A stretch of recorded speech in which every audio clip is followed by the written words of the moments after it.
Good morning Pierce. ഇന്ന് സ്കൂളൊക്കെ തുറന്ന് കുറച്ച് ദിവസങ്ങളായി. സോ ഇതിപ്പം ഞാൻ ന്യൂസിൽ ഒരു ഒരു കോൺട്രവേഴ്സി കാണുന്നത്. സോ എഡ്യൂക്കേഷണൽ ബില്ല് ഇപ്പോൾ ഗവൺമെൻറ് പാസ്സാക്കാൻ പോകുന്നതിന് മറ്റൊരു കോൺട്രവേഴ്സി. പക്ഷേ എനിക്ക് അതൊന്നുമല്ല സംസാരിക്കാനുള്ളത്.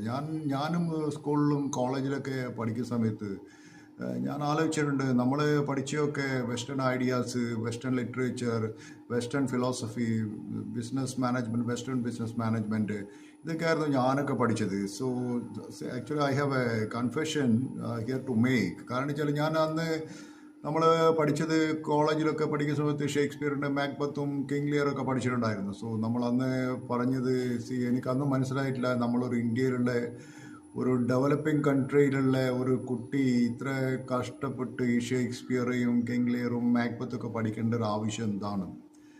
കാരണം അത് നമ്മളൊരു ബ്രിട്ടീഷ് കോളനിയിൽ ജീവിച്ച ആൾക്കാരായതുകൊണ്ട്. So we have to understand the works of Shakespeare. So അങ്ങനെ ലക്ഷക്കണക്കിന് കുട്ടികൾ എല്ലാ ബ്രിട്ടീഷ് കോളനികളിലെയും continue to study the Shakespearean literature. And അവരെ അവരെ ടീച്ചേഴ്സ് പറഞ്ഞ് വിശ്വസിപ്പിച്ച് എന്താണെന്ന് വെച്ചാൽ ഈ ഷേക്സ്പിയർ ആണ് പിനാക്കിൾ ഓഫ് ലിറ്ററേച്ചർ. ഷേക്സ്പിയറിൻ്റെ വേർഡ്സും ഒരു മൂന്നാലഞ്ച് വാക്ക് കിങ് ലിയറിലും മാക്ബത്തിലൊക്കെ കോട്ട് ചെയ്യാൻ അറിയുന്ന ടീച്ചേഴ്സ്, അവരെ നമ്മൾ വിചാരിച്ചിട്ടുണ്ട് അന്ന് വലിയൊരു ടീച്ചേഴ്സാണ് അവർ. സോ അത് ആയിരുന്നു അന്നത്തെ ഇംഗ്ലീഷ് വിദ്യാഭ്യാസം ഞങ്ങളൊക്കെ പഠിക്കുന്ന സമയത്ത്. സോ ഇന്നും അത് തന്നെയാണെന്ന് എനിക്ക് തോന്നുന്നത്. കാരണം അവർക്ക് കുട്ടികളൊക്കെ സംബന്ധിച്ചിടത്തോളം നമ്മൾ എന്തുകൊണ്ട് നമ്മുടെ completely we are uninformed about our ഉപദേശത്ത്. അല്ലെങ്കിൽ ഞാൻ പറയാം, നമ്മളെ ഈ വെസ്റ്റ് ഏഷ്യയിലുള്ള ഈ വലിയ വലിയ സ്കോളേഴ്സ് ഉണ്ട്. അൽ ജായിസ് എന്ന് പറഞ്ഞ വലിയ ഒരു ഇറാഖിലെ വലിയൊരു സ്കോളറാണ്. അയാൾ വർക്കാവുന്ന ലൈഫ് ആൻഡ് വർക്ക്സ് ഓഫ് അൽ ജായിസ് എന്ന് പറഞ്ഞ. അതുപോലെ ഒമർ ഖയാമിൻ്റെ കവിതകളെ കുറിച്ച് നമ്മൾ പഠിക്കുന്നില്ല. അല്ലെങ്കിൽ we don't study any Asian thinkers like ബുദ്ധിസ്റ്റുകളായാലും ശരി, ടിബറ്റ്, മംഗോളിയ, മയന്മാർ, കൺഫ്യൂഷ്യസ്, ഇതുവരെയൊന്നും ഐഡിയോളജിയോ ഇവരൊന്നും ഫിലോസഫിയോ ഒന്നും നമ്മൾ പഠിക്കുന്നേയില്ല.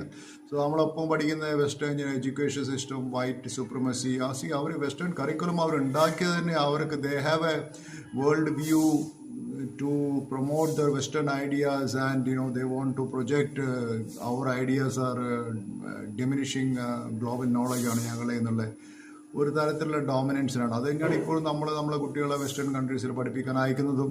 So we think that western education is the best and white is the best എന്നാണ്. സോ നമ്മളെ പ്രൈമറി എഡ്യൂക്കേഷൻ നമ്മൾ പഠിക്കുന്ന എന്ത് ലിറ്ററേച്ചർ എടുത്താലും ശരി, പൊളിറ്റിക്കൽ ഹിസ്റ്ററി എടുത്താലും ശരി, സയൻസ് ആൻഡ് ടെക്നോളജി എടുത്താലും ശരി, എക്കണോമിക്സും, ഇതൊക്കെ അവരെ ഒരു ഇൻവെൻഷനായിട്ട് നമ്മൾ പഠിക്കും. നമ്മുടെ നാട്ടിലെ സയൻറ്റിസ്റ്റിനെ കുറിച്ചോ നമ്മുടെ നാട്ടിലെ തോട്ട്സിനെ കുറിച്ചോ ഒന്നും എന്താ അപ്പോൾ പഠിക്കാത്തത്. നിങ്ങൾ